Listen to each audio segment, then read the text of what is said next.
So the youth also, it's a population that is largely, they have not been in participation so far as in our democratic process in Nigeria. The youth have largely left the issue of governance in the hands of the older generation. So the youth needs to pick up the challenge. The youth needs to pick up the challenge because they have been sleeping. That is why governance have failed in Nigeria. And so youth also need to channel their passion. There is a lot of energy in the youth. The youth are vibrant, they have vitality, and it is the period that the youth needs to take time to prepare so that they will take over positions of leadership. Okay, good. I think he's beginning to answer but basically, I just want to get an overview. You can use the mic. Is it working? I'm sure it is. Okay. Just an overview. I just want to get basically what do you understand by governance, youth, leadership. These are words muddled up in meanings. Praise the Lord. Hallelujah. What I understand by youth, governance, and leadership. What is governance? In simple terms, I would say it has to do with the running of or management of people or a country. Now the youth involving in the management of their country. I think in time past we've had leaders that have been very selfish. They understand the fact that youths, when they come in, so much that will be changed, and they wouldn't want a situation whereby they are taken to the back to go and rest. And I would say the youths themselves have given the older ones that privilege of putting them aside, because we get carried away with things that we ought not to be carried away with, rather than be interested in the way we have been governed. We show more interest in frivolities. But I think with a program like this and other ones that will come up, I believe youths will begin to understand the reason why they need to take their future in their hands, because if they don't get involved in politics or in governance, then they don't have a future. Okay, we've got a full house. Some of our guests were expecting are here. So I would like to invite upstage the representative of Honorable Dipo, Olorun Rinu. If you're around, please, can you just come upstairs,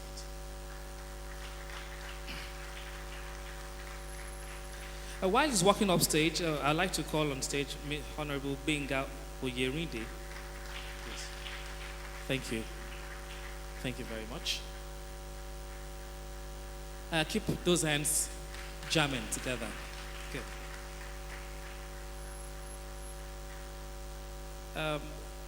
So I didn't get your name. The representative of Honorable Dipo.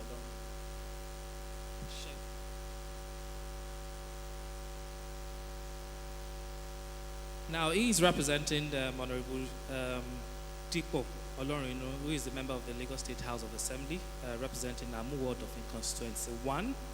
So we're talking about someone actually in the system, practicing. I'm sure he can shed more light. Mr. Sheldon can shed more light as to what he does. And of course, Mr. Oyerinde Olubenga is a man with so much, with an extensive resume of academic laurels. And presently, you're currently the DO Groups as head of human resources and admin. Please put your hands together once again for them. Okay, we just try to set a background for the discussion. So the first question I asked the gentleman before you came was, what exactly do they understand or what can they define young people, youth, or leadership, governance? In what context do you understand these words as? So I think I need to put the same question to you. So when we talk about youths, leadership, governance, what exactly do do we mean?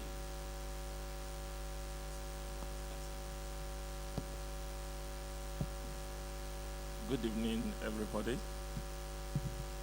Well, leadership, as has been defined, is a universal that encompasses a lot of things. It involves defining your vision, establishing a vision first, the ability of selling that vision to the followers for them to accept you. You must be able as well to determine how do you establish that vision. How do you establish it? What's the method? What's the method of achieving that vision? And then you must be able to take care of various interests that are involved in your leadership. And that will make a leadership and know someone. And having said that, you see, it's not about the leadership is being driven by a leader. And a leadership is all about coming out in times of crisis to solve problems for your followers. It's not just sitting at home enjoying the goodies as a leader. And that's what the picture we are seeing in Nigeria as of today. When there is crisis, you see them pushing the youth in front to go and fight the cause for them. And when the politics come, the youth suffers for it. And we have gone beyond that level now. And not only that, you see, aspect of leadership is not just, it's not a thing you learn on the streets. It's not a thing that's been taught. Although it can be learned, and it can be enhanced through mentorship and coaching. What did I mean by that? A well-defined leader that knows his enough. By the time you are gathering a group together, you must be able to tell them what are the details of your leadership. Okay, I'm sorry to cut you short, but I guess we get the basis for this. Leadership, understanding. Leadership seems to embrace everything. It's like the mother with pregnant with governance as well as the young people. So let's move forward. Perhaps we begin to touch on those critical issues now. I'll start with you, Mr. Shepherd. Okay, before I go to the spiritual part, they say politics is a dirty game. How true is this? Well, praise God. Praise Lord Jesus. Well, there is this notion, just as you have said, that politics is a dirty game. But actually, it's not really a dirty game. And that's the truth. It's the people involved that are dirty. Not all, but some people involved in it that are dirty. If politics was dirty generally, I don't think the Vice President Osinbajo will be there today. He's a pastor. But thank God he's there, and we all know that for some few weeks or months now, he's been doing great things, in the absence of the president who is incapacitated at the moment. So, we can't say politics generally is dirty. It's just the people involved in it and the way they execute their way of policy or their own policies that makes it look dirty. That brings me to the question of young people trying to. I noticed you were shaking your head as soon as I said politics is a dirty game. That's the notion. Perhaps you take up that question and tell me, can young people actually participate in governance? If I go to all the stereotypes of whether young people are actually prepared to take up the mantle or the old people have refused to leave the position for young people to actually assume the position of leadership. I know you do some form of politics. I know you participate in politics. How difficult is it to actually get into politics as a young person? Okay. Let me say it's not been difficult for me. It's not been difficult because, I started from the grassroots. How did I start? I started attending meetings, award meetings. I started learning how things are being done. And gradually, I began to understand that it's a very interesting game. It's a very, very, for me, it's a game. Politics, not governance now, but politics for me is a game. And we talked about it being dirty. It is not dirty. Like you said, the players make it dirty. if as a Christian I go into politics and I portray myself as a Christian, you go into politics as a Christian, you portray yourself as a Christian, I believe the debt that we have in politics will be taken out. It is because we for a very long time had people without the fear of God in politics that has made it seem as if it's a dirty game. It isn't. And you understand the fact that we play politics every day. Those of us that are not into the regular quote unquote politics, in your place of work, you play politics. Even in the family, we play politics. You see, while we're much younger, I want to get this from my dad. There's this, this trick you do. Sometimes you know that his car is dirty. I want to get this thing. Let me wash his car. It's part of politics. It's part of politics. I'm sure you agree with it. It's not that simple now. When we come to the reality of it, is it as simple as to watching your dad's car? See, for me, I need to tell you the truth. Mr. Oyemide is here, and he knows me very well. I'm the secretary of my ward, and I've not really had a major challenge, except for the fact that sometimes when you want to talk, the other ones will tell you, Kilimunga Olubere. You get me? But in all sincerity, when you know your names, they listen to you and they begin to respect you. I'll come back to how to get involved in this. But Mr. Buba, I know you're a NINEC. Do we have a level, a playing field? Do we have, I know you must have studied the Electoral Act, all the laws for over 3 decades. We still have the old folks recycling. What is the problem? Okay, you've got a mic with you there. You can use it. What is the problem? I'm sure it's not for lack of intelligence or ability to take up that position. Well, the reason for emphasizing on paradigm shift is very clear.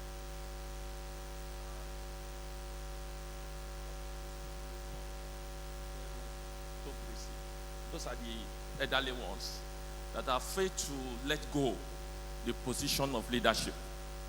You can recall year backs during the days of Awolowo, likes of them.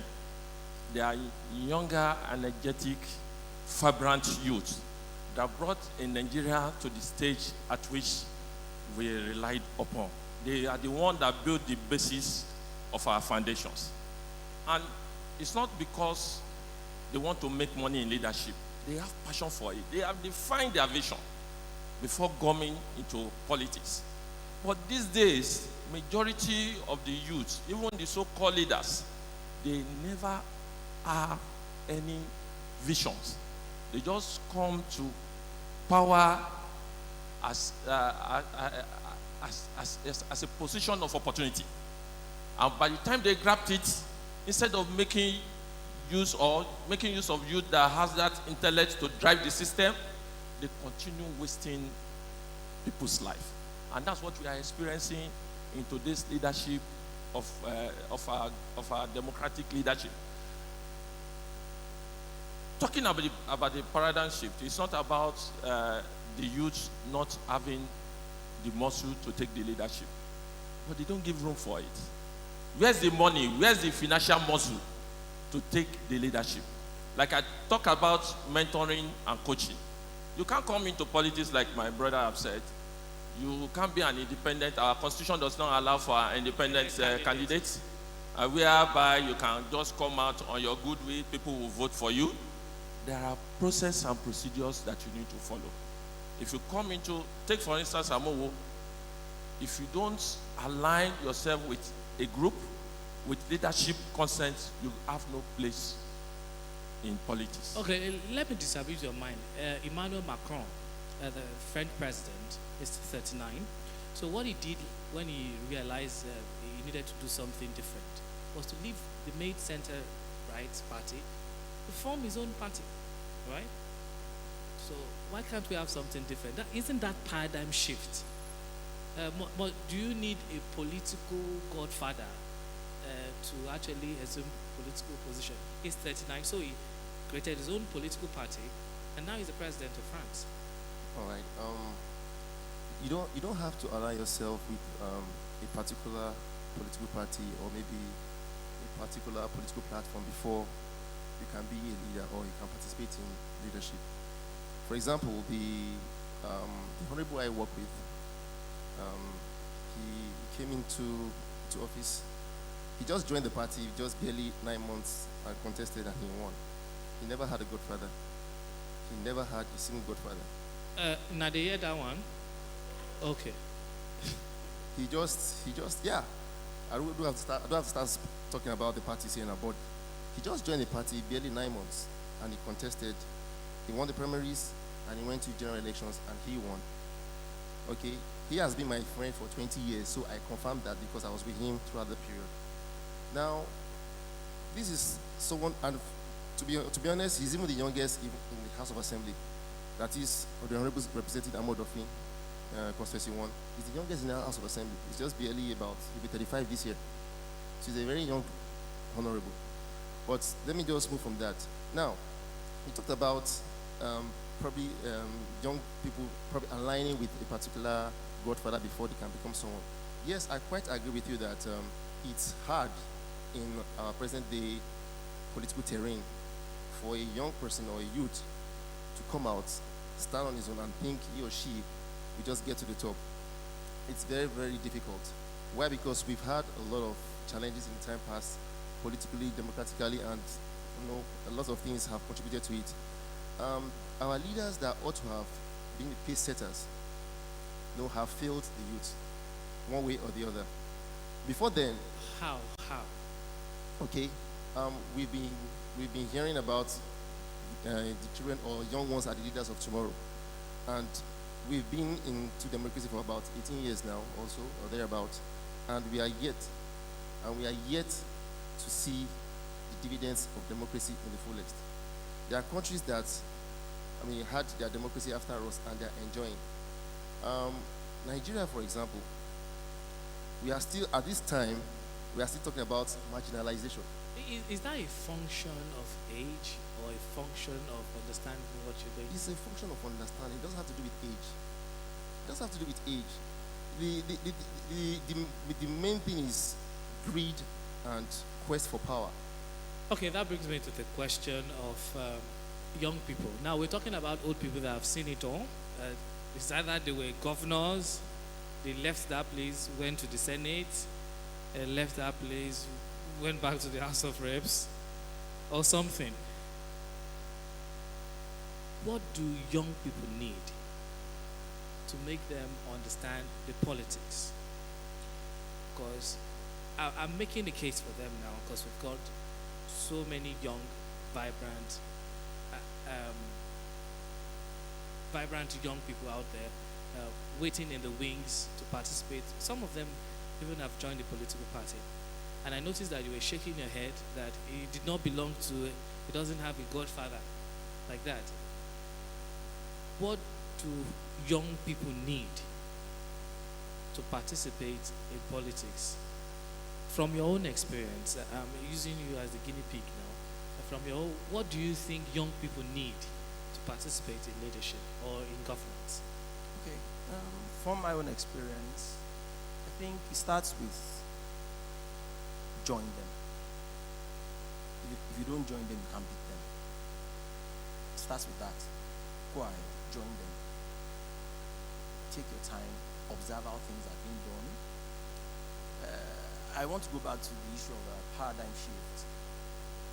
For me, the elders have not stopped the youth from taking over. Okay, I'll pause you there. I would like to take a break too, but producer said no, continue. You said, say that again. For me, the elders have not stopped the youth from taking over. The youths have refused to take over. You see, from my own little understanding and experience, the elders, take it or you leave it, be it PDP, be it APC. Some days ago we heard about Obaniko Road crossing back to APC. He had always been in PDP, he had always been with the APC, then he went to PDP, now back in APC. It shows that, you see, these people are friends.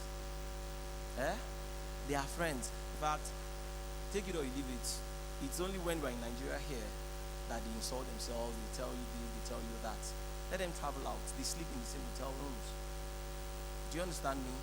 They are friends and they are together. There's a force in togetherness. Do you understand me? But for the youths, scantily, the youths are scantily involved in politics. If there's, a very large amount of youths moving into politics, it's like in our world of it today. If we have, say, a number of probably 100 youths moving into politics at the same time with a common goal. Look, this is the person we are pushing forward. These are people that have brains. This is the person we are pushing forward. We are joining this social party, be it APC, be it PDP. Do you understand me? If they have something upstairs, they can silence the other ones. With togetherness, they can. But it is very difficult for people like us. Why don't we have that? Why don't we have this togetherness? I think for me the youths are still a bit timid. They think politics is dirty. And you see, some of our friends will even tell you, like my father, I'll tell my dad, look, people have played politics up to the age of 80, 90, and they never died. So why this fear? Office politics. People die of office politics. We don't get to hear about it. It is because of the noise that the media people make about politics. You have attacked me now. But I'll get back to you, media. Mr. Buba, I notice you've hammered on the fact that young people actually don't know what they are doing. You said it's not about the age, because the Constitution allowed for at least when you're 30, you can begin to hold an electoral office, an electoral position. You've talked from what you've seen, being an umpire. What have you seen that made you make such categorical statements? You talk about young people are not serious. Why? Okay. Talking from the viewpoint of an umpire, I'm an umpire and I'm also a Christian. So I'm going to be talking from both points of view. Yes. So, like talking about paradigm shift, we've always had this paradigm in Nigeria that politics is about financial gains. That's personal gains for myself, my friends, my family, and cronies. So that is the legacy that has been passed on. So I see a lot of youth out there that are holding on to this kind of paradigm. I want to bring in a story line from the Bible to talk about this. It's the story of Isaac and Jacob. Isaac and Jacob were two nations, and two nations that were operating from two different paradigms. It was said that Isaac was a skillful hunter. He goes out to hunt, while Jacob was a farmer. So, a hunter is somebody that goes out, you don't even know what is out there.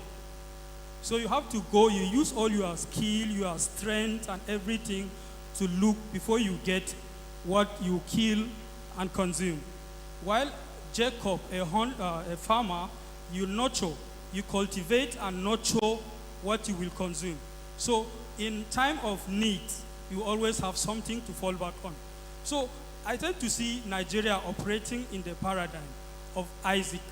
We're all chasing after the contracts, chasing after things that, will immediately satisfy our needs. For example, Nigeria has oil and other mineral resources. But these are resources that we cannot refine ourselves. We sell them out. Then we now start going out to go and buy them again. So I see that as an Esau paradigm, chasing after these things. So this kind of paradigm, this kind of mentality has been embedded in our youth. So I want to urge the youth, especially, in the church, from the church perspective now, so that we have the Jacob paradigm, the Jacob mentality, as we go into politics. Let us know that we are going in so that we will sacrifice to work for the betterment of our society. Let's go there to nurture, cultivate ideas, nurture them, so that we come up with better policies that will set our people free. Thank you very much. Please put your hands together for me.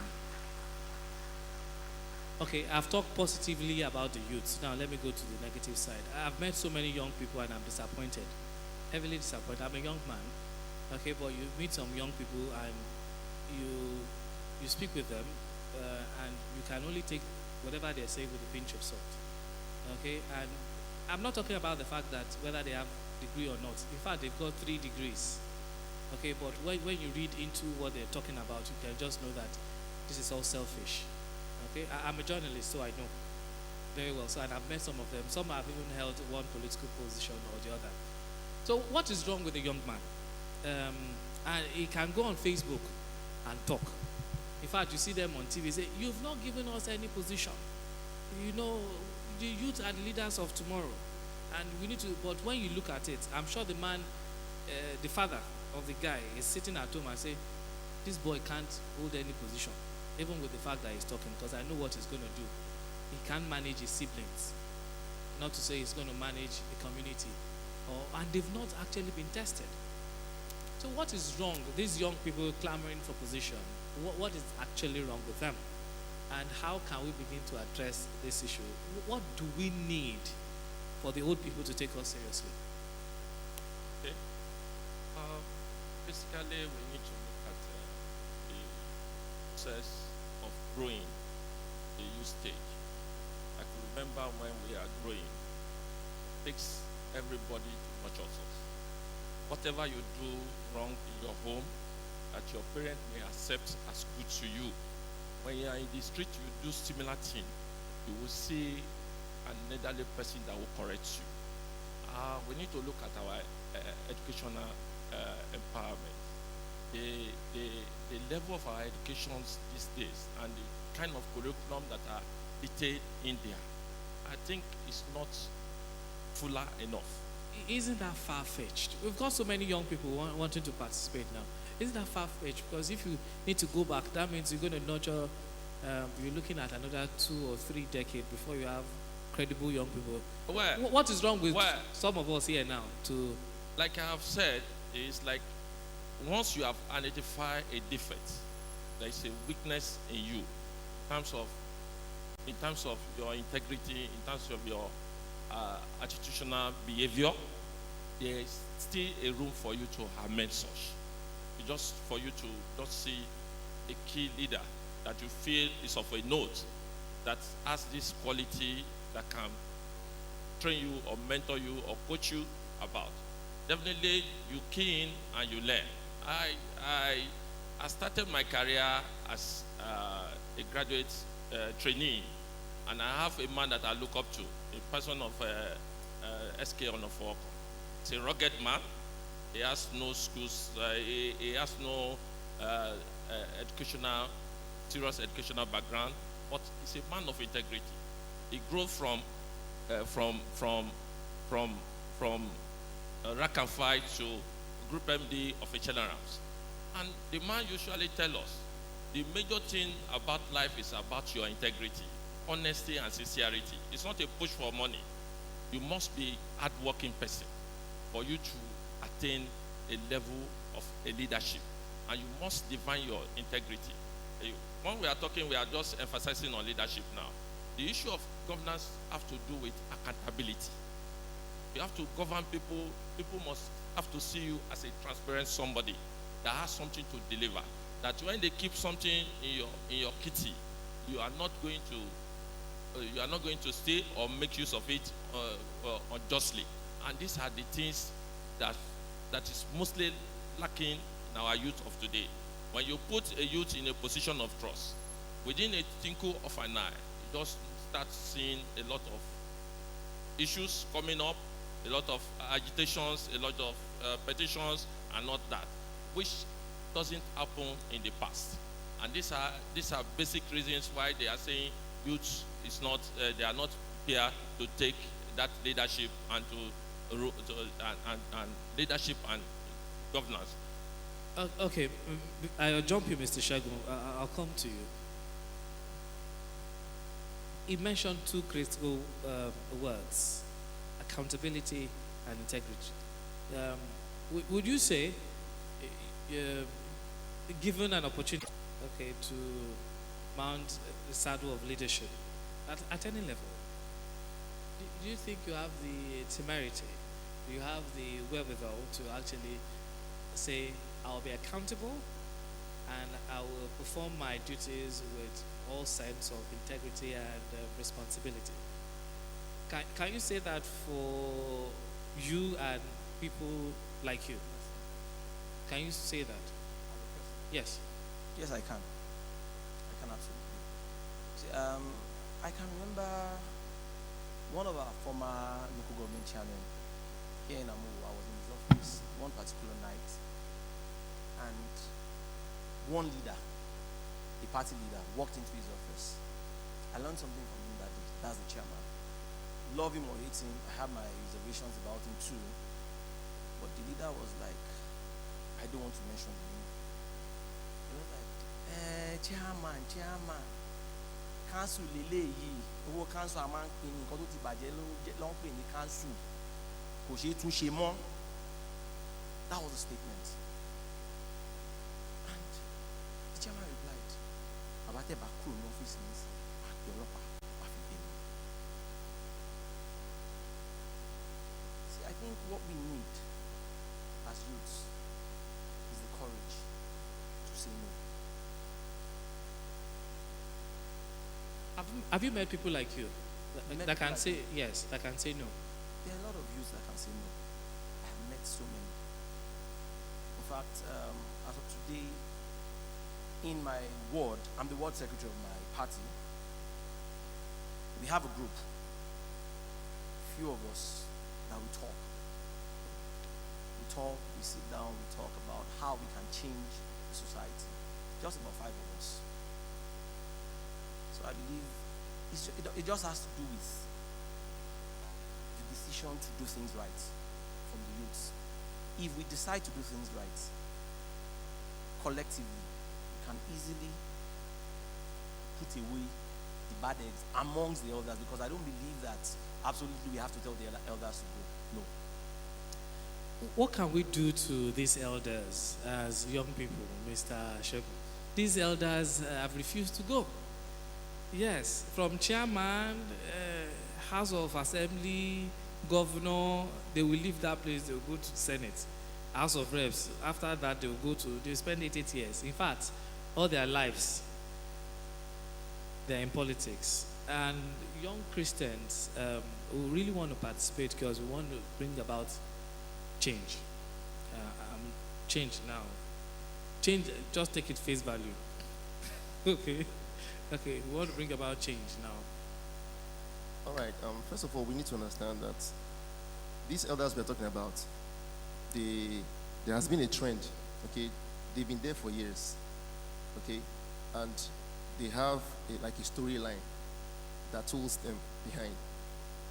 The youth that we are seeing also participate now, like my dear colleague has mentioned, someone like him now, he has started from the grassroots, from the ward level. You go to the local government level, state level, federal level. Now, you don't expect that someone that we've not really heard about, a youth, maybe because he's doing well in his organization, will just come out and say, I want to be a social person, and you've not participated from the grassroots. They can't be trusted. You must participate from the grassroots. Must I?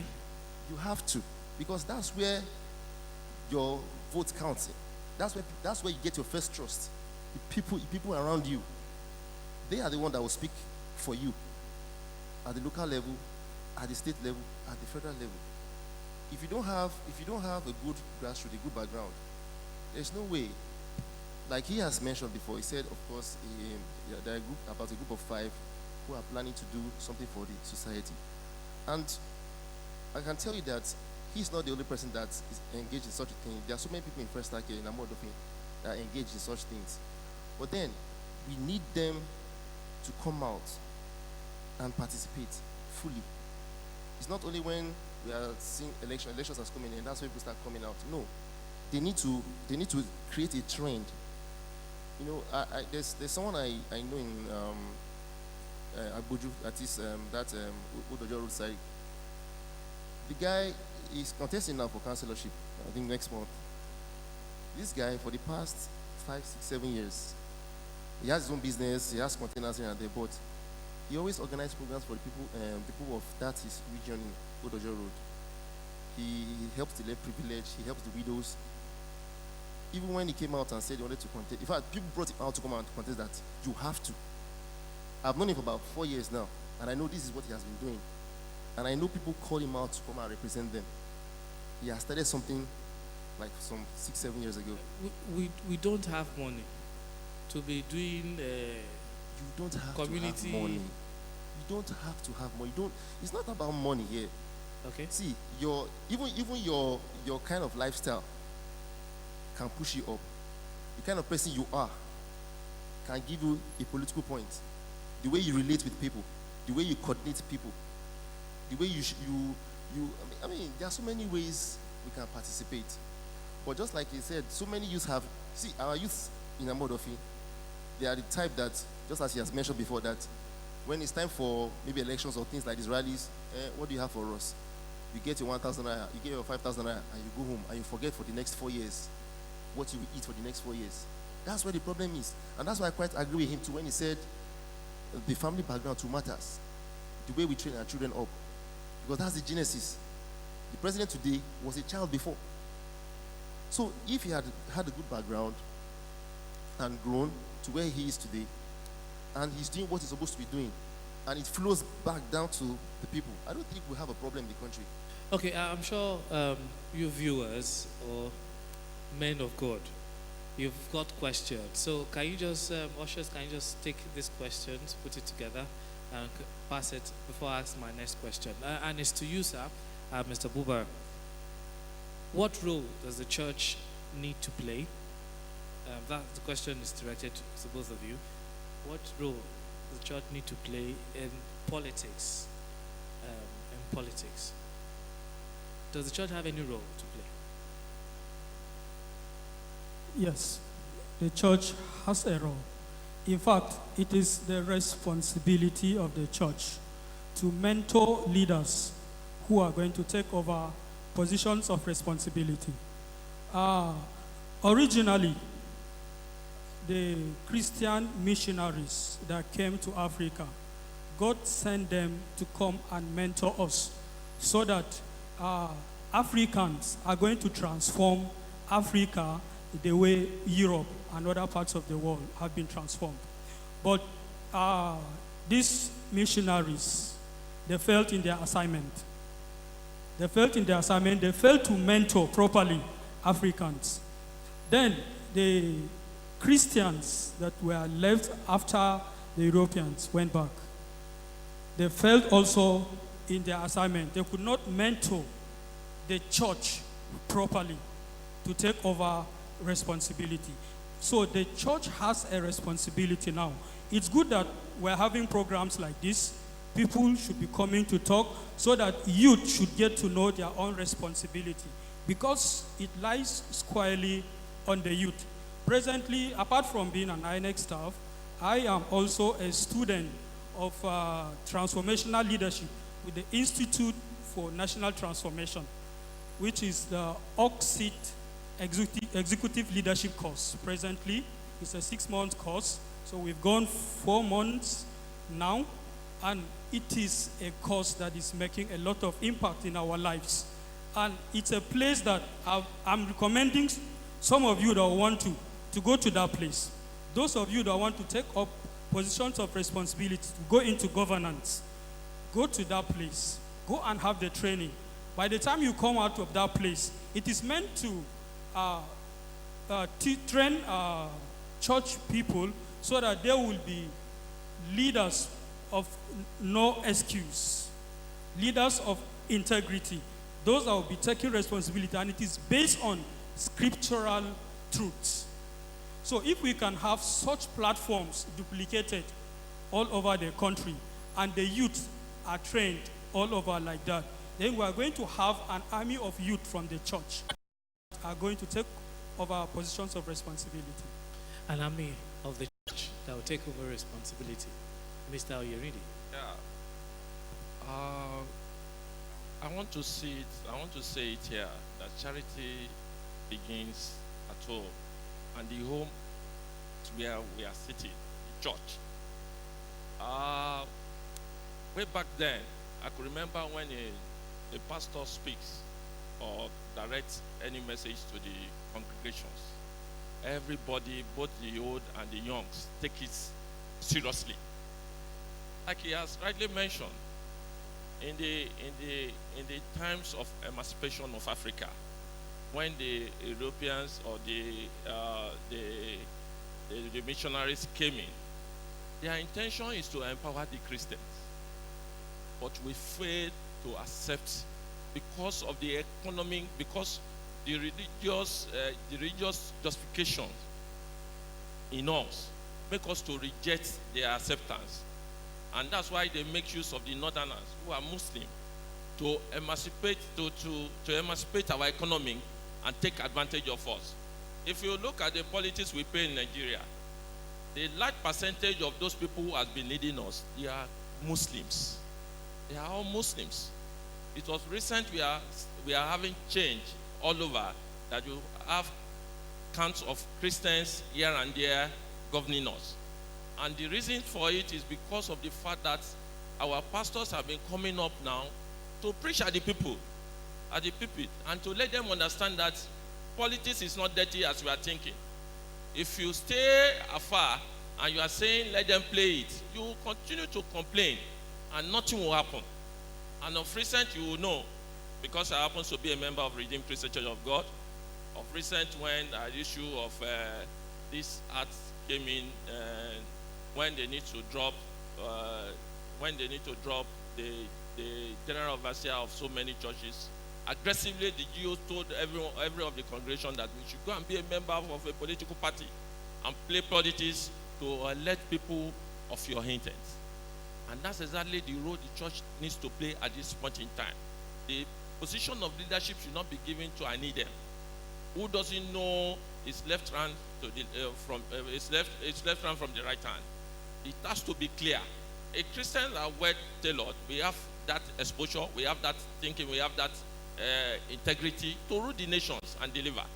If the example is not far-fetched, we can see how far our vice president is doing as a pastor. In spite of this, in spite of being governors, his pastoral activities has not failed. Every Sunday he always be in church and do every other things. He is a man of multitask. And that's exactly what a Christian is trained for. Once ever you are called upon to head or take a position of leadership, definitely you must be able to translate that leadership to all your followers and gain interest. As we wound off this program, of course, I'd like to inform our viewers at home as well as the people right here that there's a WhatsApp group. I'm sure most of you are on that platform, Youth Fellowship FESTAC, so you can actually direct your questions there. I'll take it from here, as well as the questions. You can bring it upstairs now. But it's not the pattern question, but let's go practical for the last round of questions. So I'm a young Christian. I believe in Jesus Christ. I don't have much money to throw around, okay? And I don't want to kill anybody to be in politics, to get into any position. So can we do like a step-by-step analysis of what I need to start with? Okay.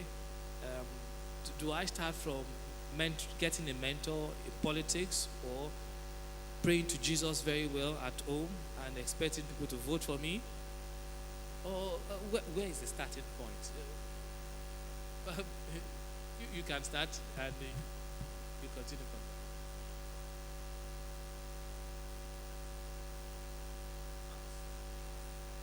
there.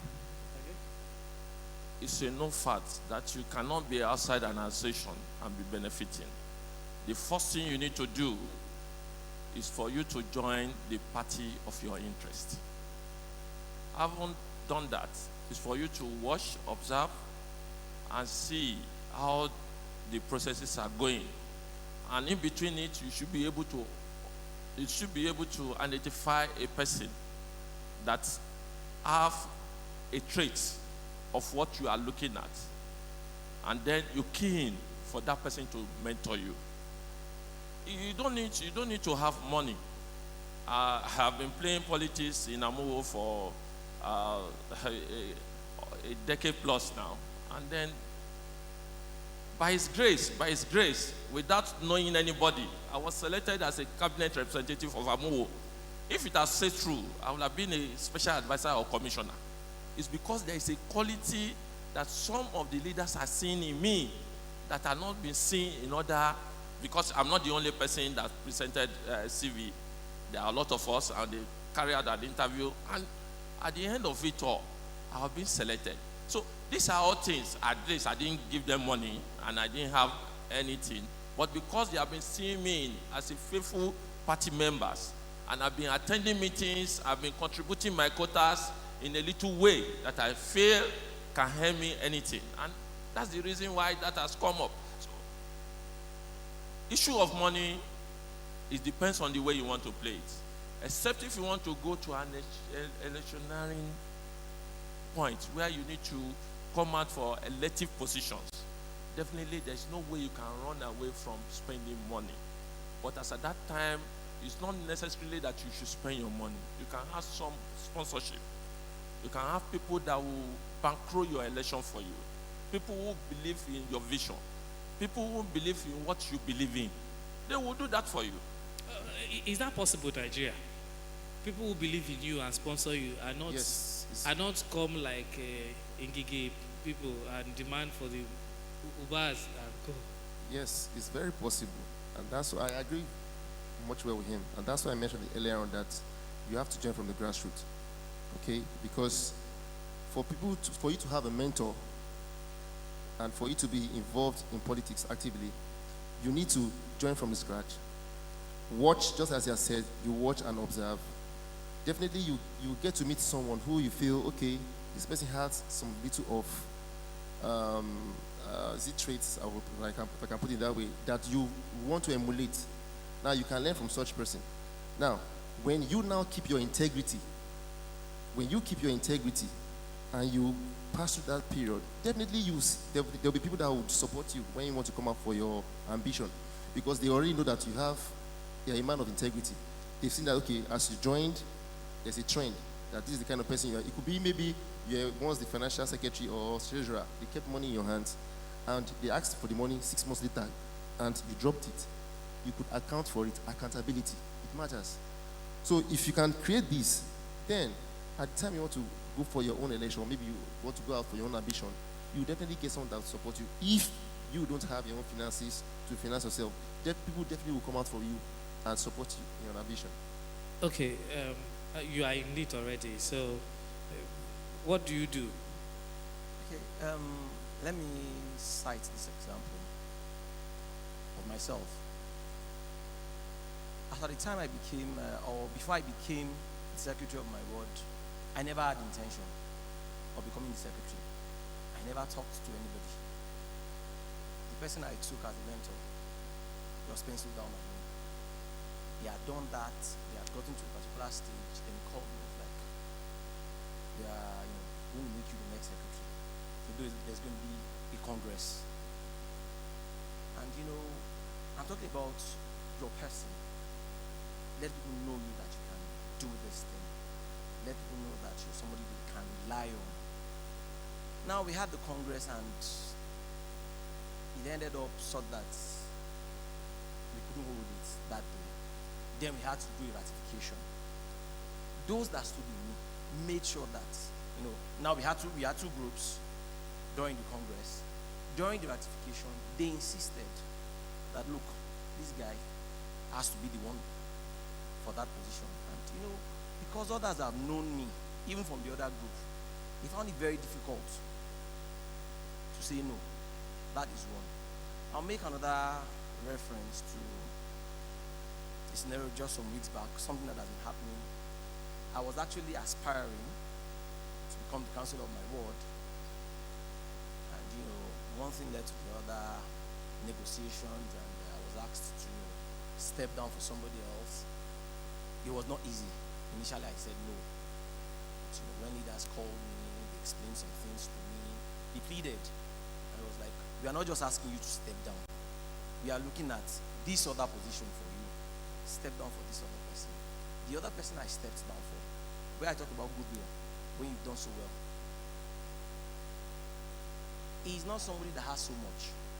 And we had our primary election just this last Monday. And he's, even on the floor here, we have some people who attended that primaries. I can tell you that the guy I stepped down for had the day because of things that he has done in the past. Because people understood the fact that he could be trusted. Because the leaders respect him and he has respected him. The other guy was disgraced at the end of it because he felt nobody can talk to me. I know it all. We need mentorship. Okay, I take that from you. You need mentorship.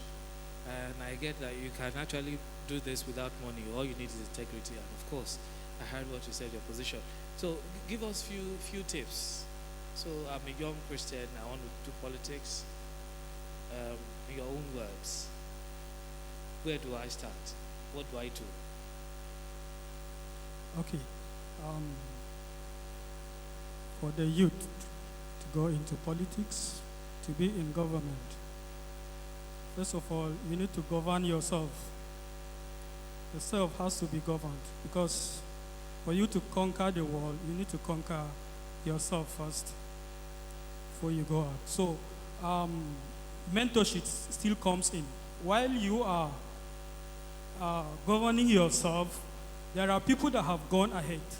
So definitely you have to look out for such kind of people that have like passions, people that are people of integrity, that will be able to mentor you, to mold your perspectives, your perceptions and values, to change your paradigm into what you really want to become, so that you will go into government and change whatever you want to change. So I believe self-government is very, very key. If you listen to Mr. Buba very well, you always hear paradigm, right? And so it's changing your perception, a way of life, your thought process. And I guess that's very germane to this discussion. So I have a barrage of questions here. And we've touched on some of it, but I'm going to ask it perhaps to place emphasis on some of the things we've discussed here. The first one said, what's your take about the position of candidates at the grassroots level? Is it not discouraging for those that are interested in joining? Okay, I'll direct that to you. So just for a second, I'll ask another question.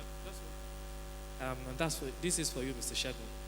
What can be done to eradicate or minimize the rate of corruption in our politics today?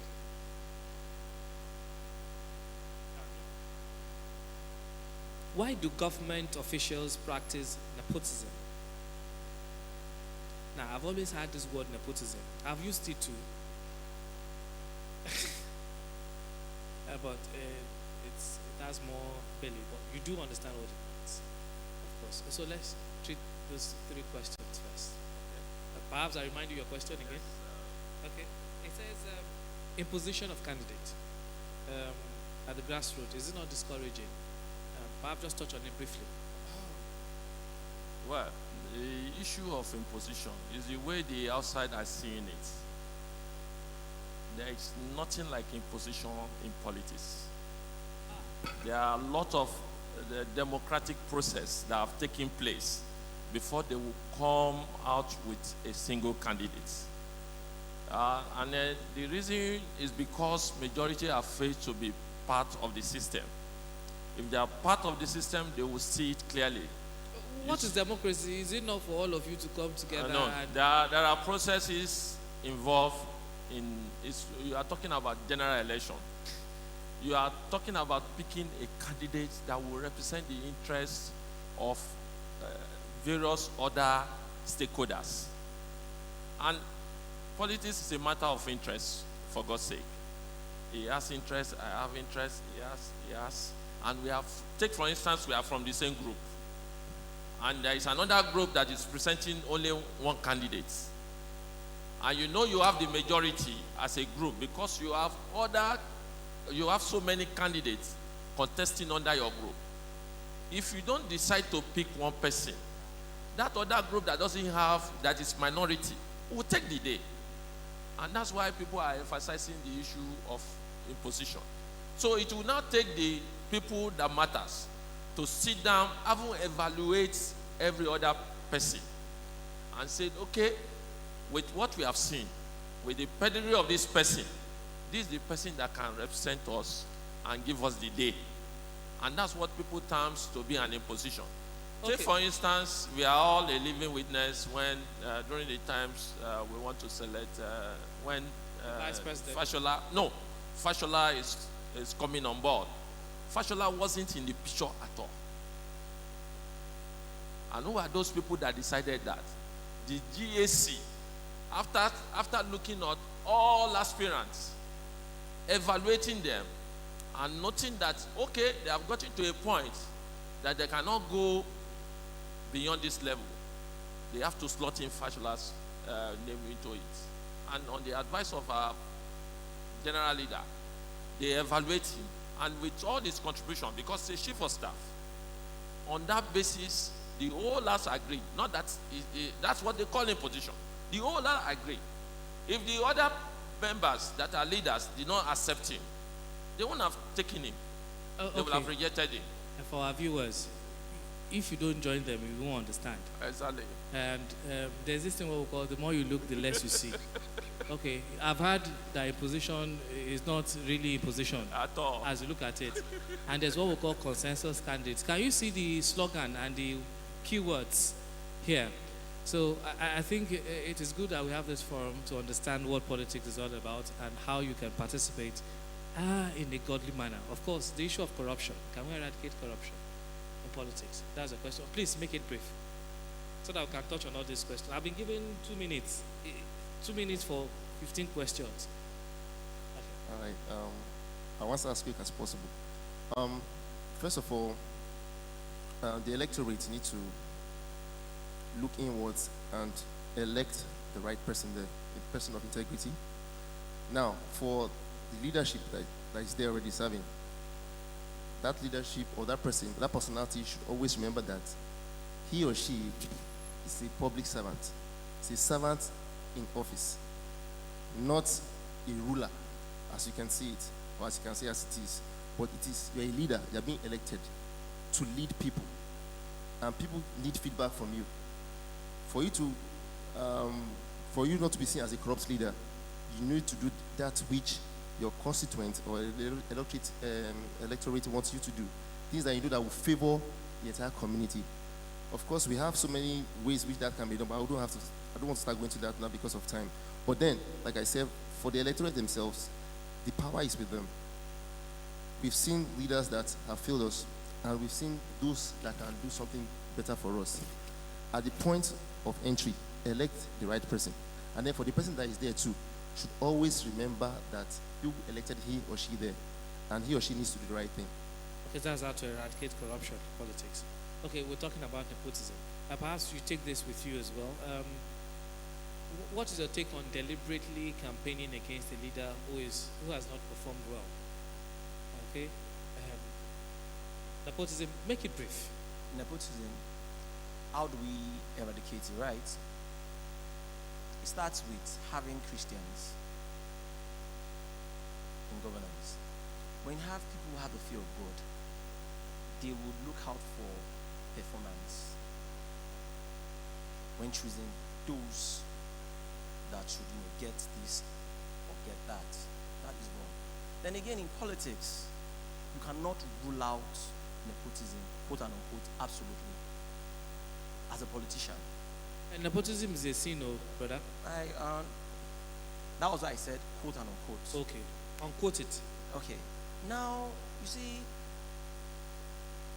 for example, I'm running for the office of the presidency,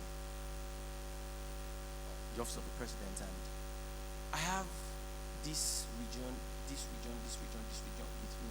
And there's a particular region that was absolutely not with me. When I get there, yes, I think it's just fair. What we call, there's this thing we call choosing all round from all parts of the country. But still, people who have worked, we are into politics because we want to be involved. You don't expect that people who have worked for that person's victory will be sidelined, and the group that did not work will not be brought on board. That's why you see, when you're playing politics, I'm talking as a politician now. I'm talking as a politician now. When you're playing politics, Are you listening to that? when you're playing politics, you need to be very wise. It doesn't make sense for a region to just carry this person. We don't want this person. And you expect that when he gets there, how far more? No. I'll first of all make sure that I, quote and unquote, satisfy those who worked. How do we campaign against those who are not performing well? Let's move to How do we campaign against those who are not performing well? leaders who are not doing well. Leaders who are not doing well. Yes, get information before you can campaign. Because you see, when you pass wrong information, you'll be causing more problems than solving. Get information as to how much they have not performed. And you put it. Thank God we have the social media, and we start with that. And the youths, let's make use of the social media the right way. Let's use it to campaign against those who are not performing, rather than bring slave queens and all. Okay, Mr. Buba, they said there's need to awaken a political consciousness. How do we awaken a political consciousness in an underage child? I don't know why you want to awaken consciousness of a baby. Wait, let the baby grow old first, okay? Okay, let's move to the next question. I deliberately said that to make you laugh. Okay. Okay, you said the youth are sleeping, right? So politicians use them after election, they dump them. Is that fair? So what is the way out for the youth? So, because when you dump them, they go to their bed and sleep. I guess that's what you mean, right? No, that's not what it means. It means you use them for elections, and after that you don't give them any elective positions to actually keep them in the loop. So they go back to sleep.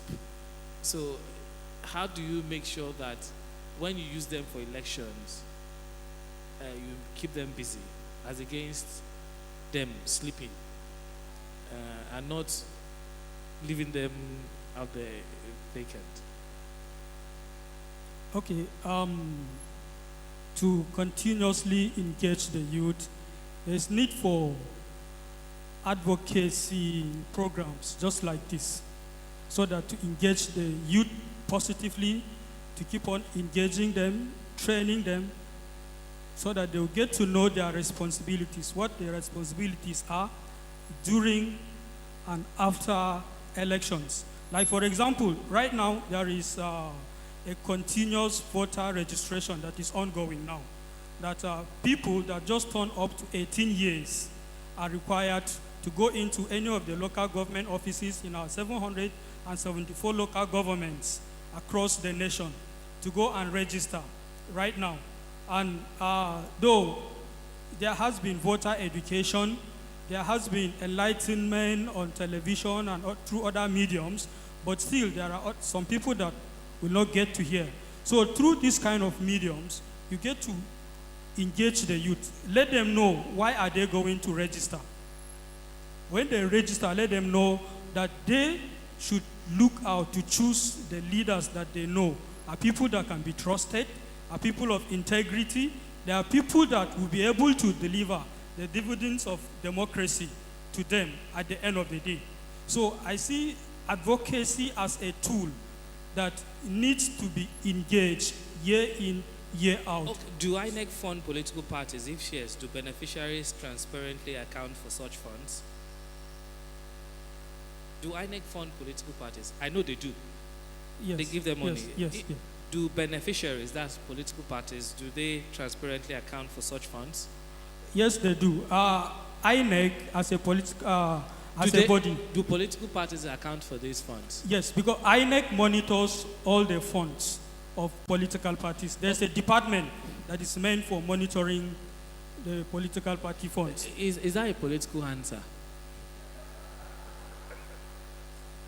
Okay.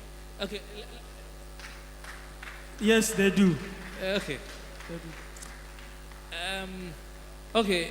If a good man finds himself in a dirty politics or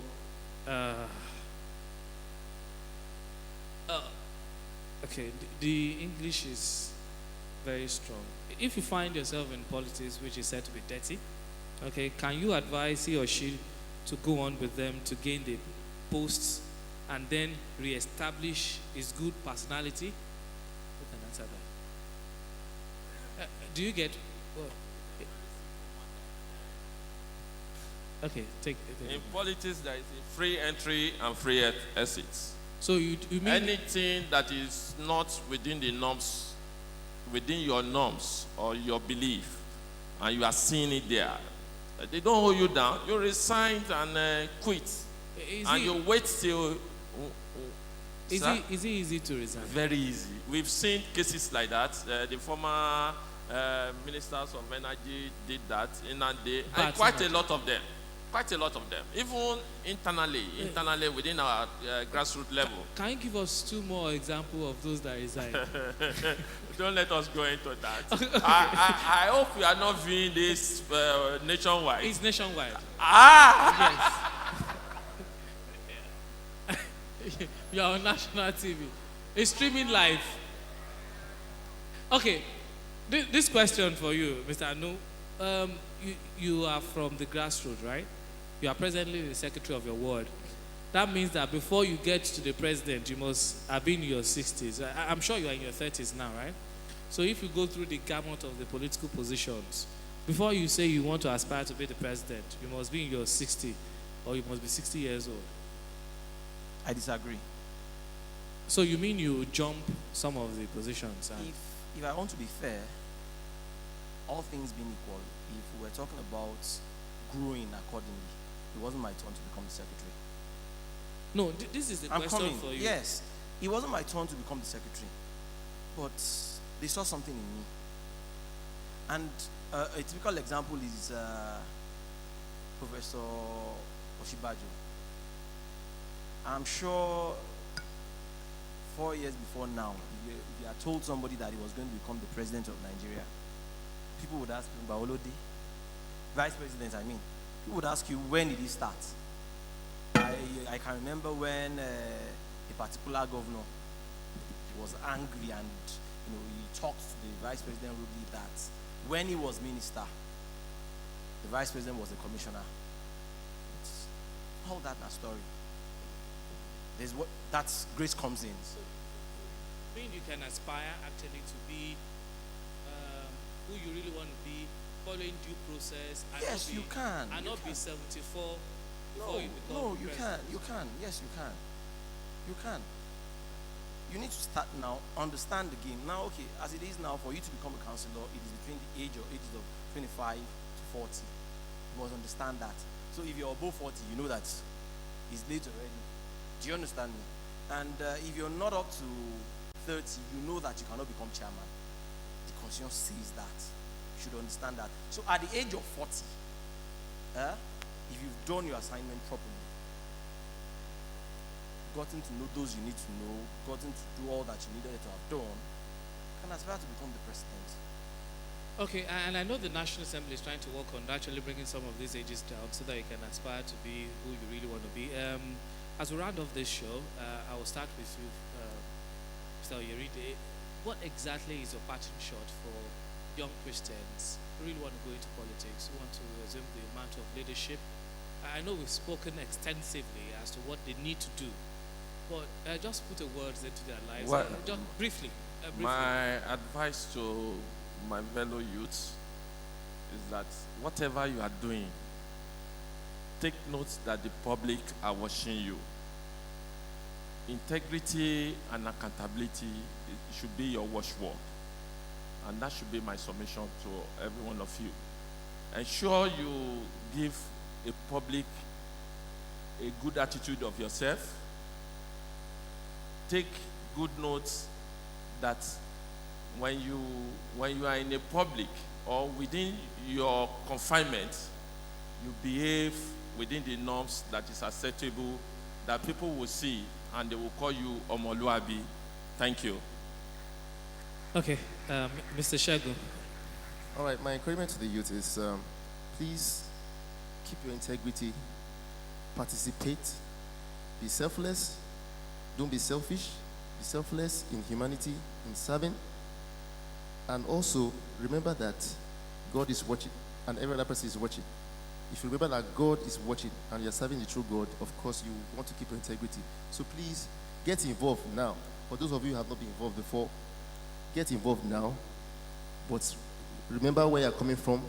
Remember who you are, the son of who you are.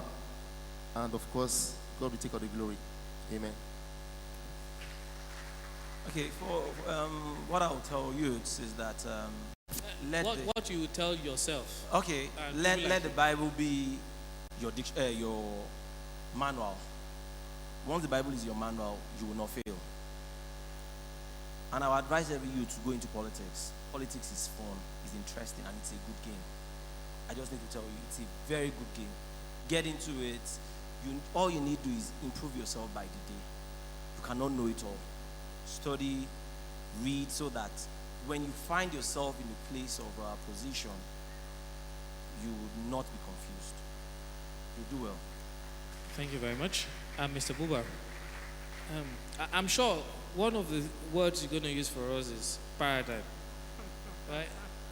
So apart from having the paradigm shift to do those things that are good, what else do we need to do?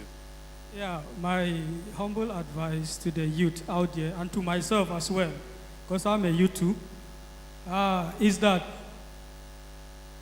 as you are aspiring to go into leadership, there's a saying that before the Lord moves you, you should flourish where you are planted.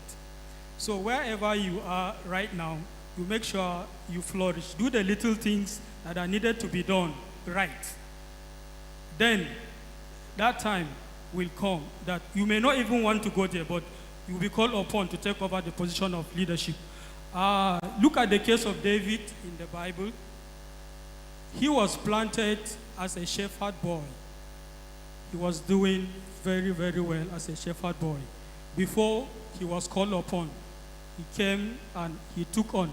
When he saw Goliath, he knew that yes, he has been fighting battles in secret there. So he knew that yes, he was well able to take on Goliath. So when we fight the little battles in our life and win them, it will now give us courage to fight the bigger battle that's ahead. Thank you very much. Okay, at this juncture, I'd like to thank our guests. You've been wonderful, insightful, and of course, it's a whole gamut of experience here. Please, can you put your hands together for them once again?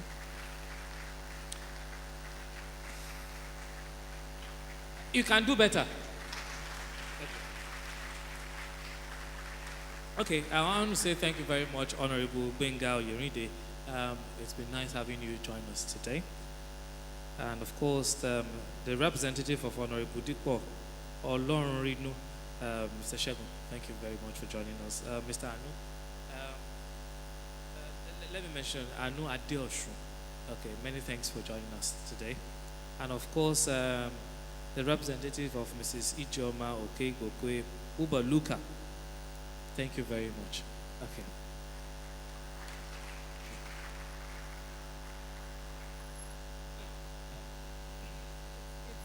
One thing I like doing very well is to recap some things that actually stand out for me. Those are keywords, I must say.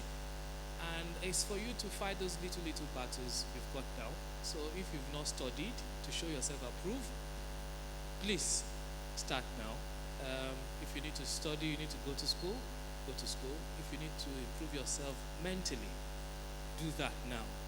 If you need to learn the art of speaking well, please go to school and learn how to speak well so that you can articulate your thought process and what you really want to do for the people.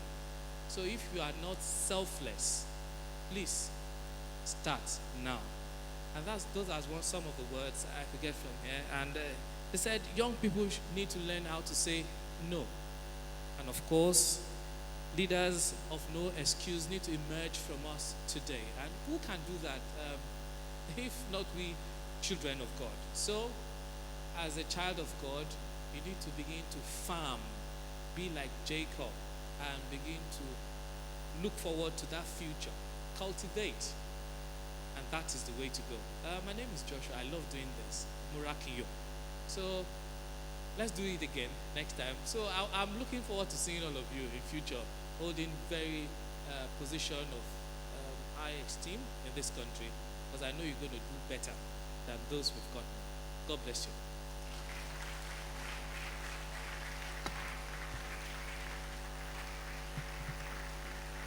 Thank you very much.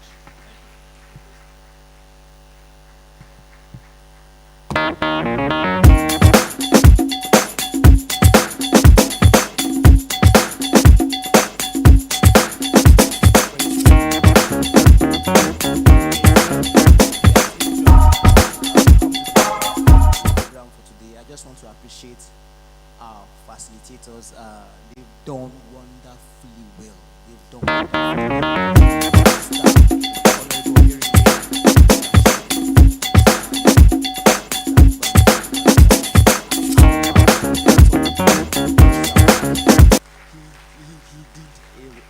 Please help me appreciate everybody.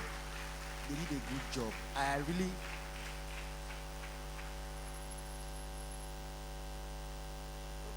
Sorry, that's my mentor. I also want to appreciate our fathers and our mothers who joined us for this program. It's wonderful. They are inspiration to us.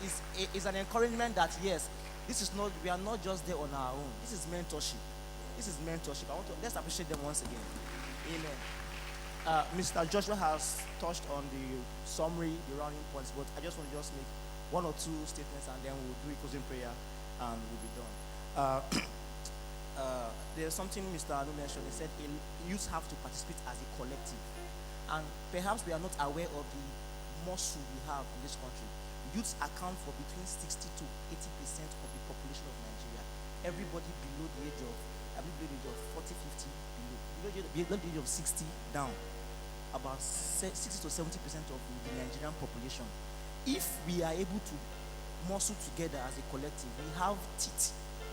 We have power. Amen. That's just one point there. Another thing is that they mentioned the legacy of the elders to the youth. There, I think Mr. Oyerinde mentioned that. And everybody keeps saying, no, youths will perform better. One thing is that a lot of youths today have seen what has been on ground. There needs to be, like he said, a paradigm shift to ensure that youths today do not repeat the errors of our elders. Gleaning the facts or gleaning the good points that they can give to us. Amen. Now, Mr. Honorable Yerinde also mentioned mentorship.